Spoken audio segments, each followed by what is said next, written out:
folks, welcome to Set Apart Homestead. This is Travis here at the Prepared Homestead. Thank you all for stopping by and watching the video. I encourage you to go ahead and like, subscribe, share the video. Helps get the word out, and really appreciate it and appreciate you watching. Before I get started, and I think I've got some good content for today, so please stay tuned. I'm not the type of person, and this isn't the type of channel that I do a lot of selling on here. And so if any of you watch on a regular basis, you know I'm not on here selling, which is a lot of channels do that, and that's fine, that's their business. But I do want to mention, it's always in the description, links in the description below, my website where I do sell some things, not a lot, but hey, if you're interested, it is mostly freeze-dried and dehydrated food, prepping food, you know, the number 10 cans and stuff. It's called preparewithtravis.com. If you go there, you can find some really good deals. For a long time, the supplier was not run out, but really backed up because so many people were ordering. They've expanded their production, so they're catching back up and pretty much caught up.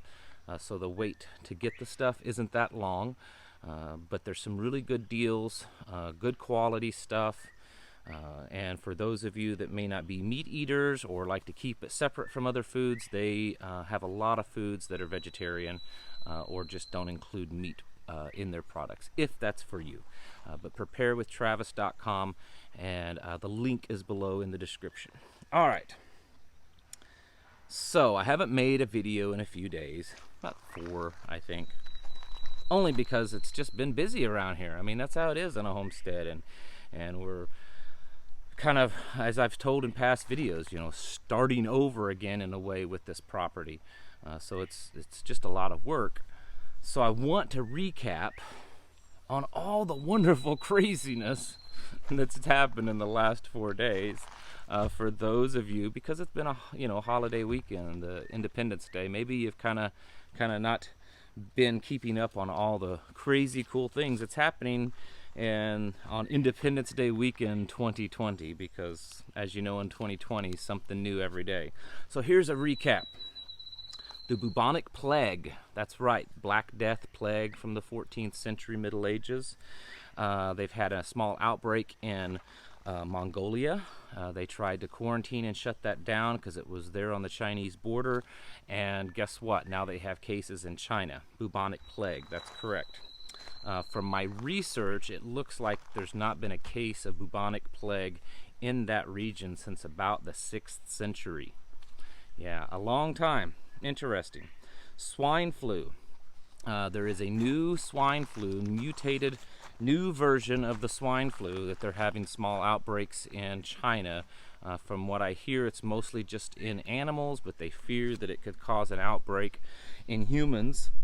It's interesting that they believe it's some type of mutated combination of the 2009 swine flu and the Spanish influenza. But of course, it's just, you know, this chance of nature that it happened. Nothing fishy going on there. Speaking of China and that area in China, in case you'd missed it in the news, Wuhan, China, that's right, the epicenter of the coronavirus outbreak, is under about 3 or 4 foot of water. They had 3 dams break, flooded the area, and the water in some areas is covering vehicles, or at least up halfway up a vehicle, just depending on what part of town it's in. Not a lot of information being put out about that, so there's a lot of questions on this lab that they believe that we all believe the virus could have originated in. Was that flooded too? Has there been any breach of the lab because of the flooding? That information I have not found out, and we possibly don't know yet. Keeping up with all the crazy news this weekend, a nuclear power plant exploded in Iran. Their big one. Come to find out, it was bombed, and they are blaming the Israelis. The Israelis apparently have denied it. Iran is blaming them. They say they have evidence of the bomb that indicates that it's the Israelis. Who knows? Did they do it? I don't know. But it's just one more thing being heated up over there in the Middle East. In case you've not been following the Middle East because of all the craziness here in the United States, Israel has announced that they're going to go back, they're going to start reclaiming some of the Gaza Strip and West Bank area starting this month. Many other countries, including the United Kingdom, has told them not to do it, and Israel says that they're doing it anyway. So, this is a good one. Kanye West is running for president. That's right. The rapper, crazy Satanist, pagan, atheist, whatever he is, pop star rapper turned Christian, is now running for president. And I don't really if I have much to say, so I think I'll just leave that one there. On to the next one. It is now illegal to sing in church in China. That's right.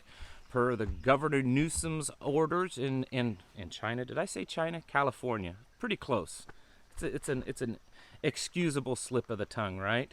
In California, per an executive order, you cannot sing in church. That's right. You can't sing in church because, well, you could, spread the virus. It's okay to protest by the thousands and riot in the streets, because that doesn't spread a virus, but singing in church does.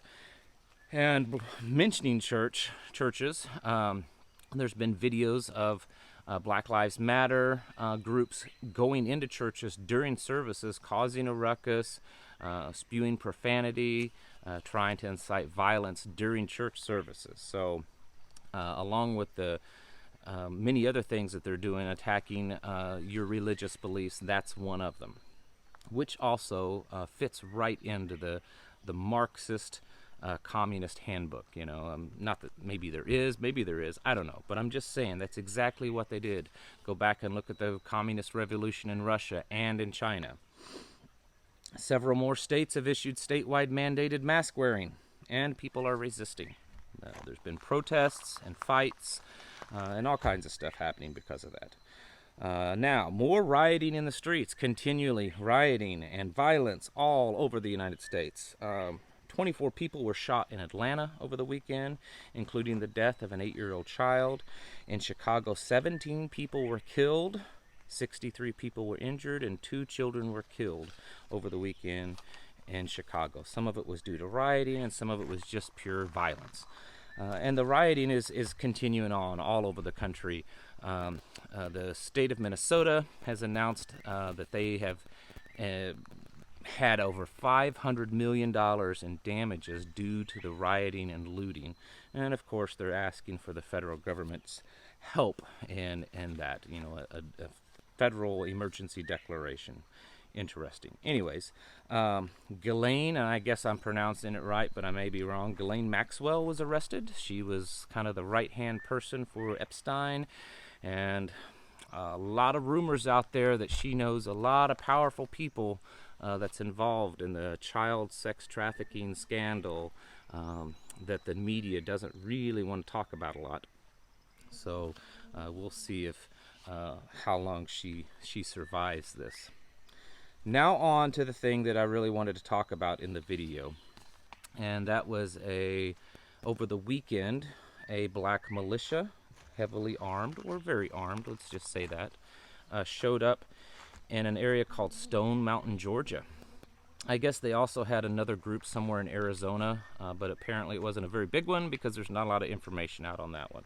So we'll focus on Georgia. Stone Mountain, Georgia is a small community that's mostly known for the home of the largest Confederate monument. It's kind of like the Mount Rushmore of Confederate monuments. It's a carving in the side of a mountain there. Apparently it's also the headquarters or some kind of headquarters for the KKK, and I guess that's why they chose this community. There's been a lot of misinformation about this black militia that was down there.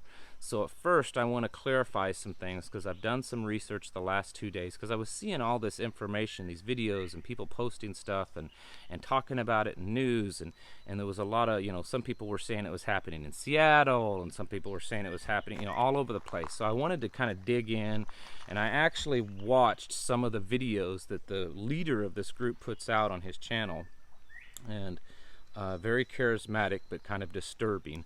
on what he says. So I'm trying to set the record straight. Number one, this is not Black Lives Matter. In fact, they state that they hate Black Lives Matter.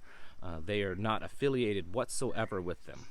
They're not the Black Panthers either. They call themselves the NFAC. It's the not effing, an explicitive word, around coalition. It was started by a rapper who goes by the name of Grandmaster Jay. This guy is affiliated strongly with the Black Hebrew Israelite movement, which is very much a cult. For those of you of my Torah observant listeners, and I know there's a lot of us, you might be familiar with them. These guys are very much a hate group, very much a cult. They have a very twisted view of the Bible and of Hebrew and Israelite and Judaism and Torah and all of that. It's quite, and I won't really go into that because that's not the point right now. But the guy is definitely their religious views are very strange and cultish. But this group is not that. This is a separate thing. In fact, he's very open about any person that's a black person can be part of his militia. You don't have to be any type of Black Hebrew Israelite or anything. These guys are very different than Black Lives Matter. Black Lives Matter, I think it's actually quite obvious that at least at the upper levels, Black Lives Matter and Antifa are paid by leftist communist progressives. And how I know that is just by what they're doing. They supposedly hate us, hate the system, hate America, hate white people, all this kind of stuff, but yet you watch what they're doing, and while they are causing violence and they are causing havoc and they are destroying things, they back down and run very quickly when the police actually stand up against them. They back down and run very quickly or are very quiet when armed patriots come around them. They're not using anything for the most part other than rocks, bricks, and fireworks. There have been some gun incidents where they've shot, but for the most part. And I think the reason for that is the ones that are backing these groups, they want them to be violent enough to cause social disruption, but they don't want them so powerful that they get out of control. Meaning that they, the ones that are funding them, the George Soros group, cannot control them any longer. So I don't believe that they are encouraging them to pick up arms and actually fight kind of that insurgent war with America. Because I think they would know at that point they would start to lose control of them. Whereas this other group, I see no indication whatsoever that they are funded or backed in any way by groups like George Soros and organizations that he runs. I think they're kind of on their own radical, just doing it on their own, okay? And they dislike the system. They want basically their own little country. They've actually stated that they would, one of their demands is that the government hand over Texas to them so all the black people can go live in Texas and form their own country. They have repeatedly spewed threats and violence that they will shoot and kill anyone that opposes them, white, black, it doesn't matter. They have threatened violence, and they've demanded reparations, and it just goes on and on and on. So that's a little background. Now, what they did and how it was presented, and possibly what are the repercussions, because it's just one group, and no violence was actually committed the other day when they did their march. So you might be asking, why am I talking about them? They may be just insignificant, right? I don't think so. And I think we can also learn from them. And here's my train of thought. So,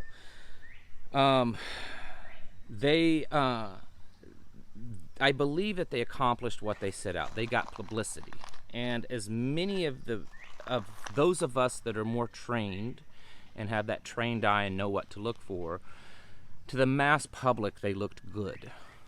They looked good out there marching. There were about 400 of them, I believe, and most of them were all armed, and they looked like a fairly organized militia out there. And I know before some of you start screaming at me of all the details, just hold on a minute, I'll get there. To the mass public, they looked quite well organized. They looked very well trained and disciplined out there, and they were heavily armed, and they were doing it without any resistance. And they looked very different than these Black Lives Matter and Antifa groups. And I would argue, and going by the comments of the videos that this group has posted, and reading the comments in the last couple of days, I think they were successful in that there's a lot of minorities, mostly black, that are following the Black Lives Matter group because they kind of hate. They hate. They're hateful. Not everyone, but there's a group of them. And so they're probably involved with these Black Lives Matter protests because they want something to happen. And at this point, since it's been going on over a month now, surely they've got to be thinking to themselves, okay, we're doing a lot of chaos and destruction, but where is this taking us? Is this leading somewhere, or is the violence the only thing we're doing? This other group shows up that looks very organized, that looks put together. They look like they are an actual threat. And I could see a lot of the young black people and that absolutely hate America moving and switching sides, pulling away from Black Lives Matter and joining this organization. Now, for those of you that might say, well, there were a lot of them that didn't look very trained. We saw pictures, if you zoom in, some of their weapons almost looked like toys. Some of them were certainly not high quality weapons, or they may not have been holding them properly, or they may not, some of them look like they were actually jammed. I get all that. And so I see a lot of, the patriots kind of laughing at them in comments, and I want to caution you with that. The United States, the only two wars that the United States fought that we nearly lost, and that it took a very long time to overcome our opponents, were fought against untrained, very poorly armed civilians that were very passionate about what they believed. These people in Vietnam and in Afghanistan many times had weapons that looked like they'd been dug up out of the mud, that you could not imagine them even functioning. Many times they had no training whatsoever, and if they had any, it was very minimal training.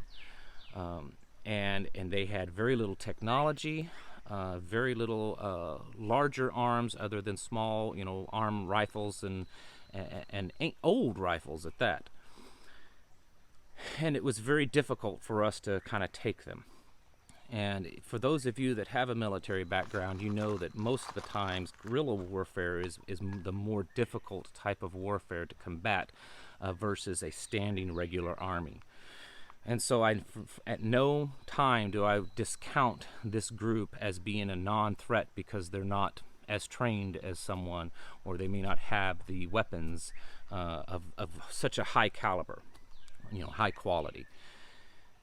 They're passionate about their beliefs, and we could possibly see more of these groups pop up. Now, I know there's people saying, well, they're just out exercising their Second Amendment right, and I support that fully, regardless of color. But they didn't just do that. They started making threats. They were brandishing a weapon in public, carrying a weapon in public, and making physical threats to shoot and to harm people. They were stopping vehicles on the road, armed, demanding monetary reparations, inciting violence by, just the words, yelling and screaming. That's different. Check your state laws that when you carry a firearm, you're held to a higher standard, and those types of things you cannot do while carrying a firearm. And so that's the problem that I have. If they just want to march around carrying a firearm, that's fine.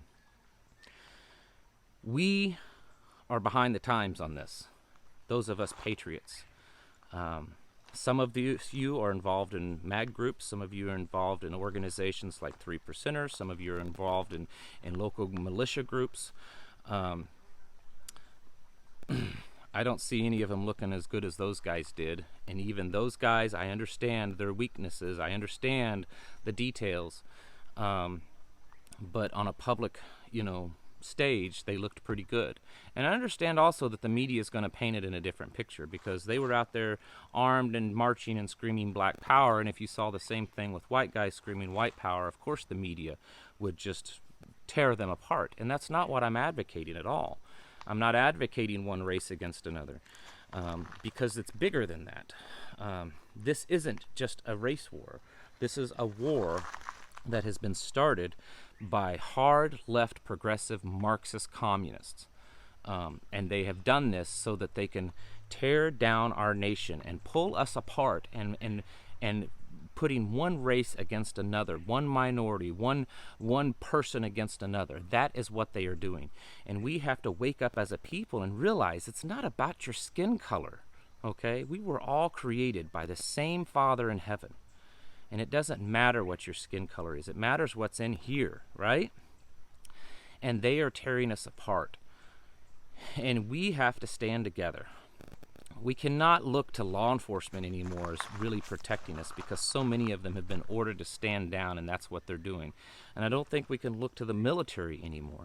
I don't even know that we can look at to our own president. And I'm not knocking and bashing him, but I think he's been painted into a corner by this, because he knows that any action he takes, he will be destroyed by the public, on the public stage, and by the media. And so I think that's why we're seeing some inaction on his part. You and I and our communities have to be the ones that stand up. And too many times these community groups that are started, these organizations that are started to defend our communities, they focus so much on, well, if you're properly military trained, or if you have the proper equipment, or if you have something to contribute to our MAG, then only you can be involved. And we have to stop looking at it that way. We have to come together as a community, because I believe everyone has something to be contributed to. And we have to start building alliances with our neighbors and within our community, because man, I hate to say it, and I know there's a chance of getting knocked on by YouTube for saying this, but folks, I believe we're in a war. I believe wholeheartedly that that's what we're seeing. And we have to stand up and choose our sides and get ourselves prepared for this. I'm not a warmongering type of person. I don't like to get on here and incite violence or anything. You can find plenty of YouTube channels that do that, and you're not going to see that here. I'm only saying this because trying to wake up a little bit more of the silent majority. You see what's going on, and you know it's awful, but in the back of your mind, you might just be thinking, give it some time, it'll go away. If we ignore it long enough, it won't exist. I don't think that's what's happening this time. There's too many other factors that are very different at play. I think this is something we do need to take it seriously and put some attention on it and get ourselves prepared. Because it's not just black people that's doing this. It's the hard, radical left, these communist Marxists. And they're utilizing, and unfortunately, using minority groups as pawns in their mission to destroy America. And when they've used up the black community, they'll move on to another minority community. Because that's what they do. That's what they've done throughout the history of communism. And we have to stand up, not against black people, not against brown people, or not against people of different religions. We have to stand up against the evil that comes from Marxist communism. And we have to stomp it in the ground, not use some kind of political correct tolerance with it. We have to end it, and we have to end it now. And I want to encourage every one of you to stop being a silent majority and being a loud and boisterous majority, prepared majority, standing together, arm in arm with your black and white and brown and yellow and red friends and neighbors, fighting this evil. All right, folks, thank you all for watching, and I'll catch you in the next video.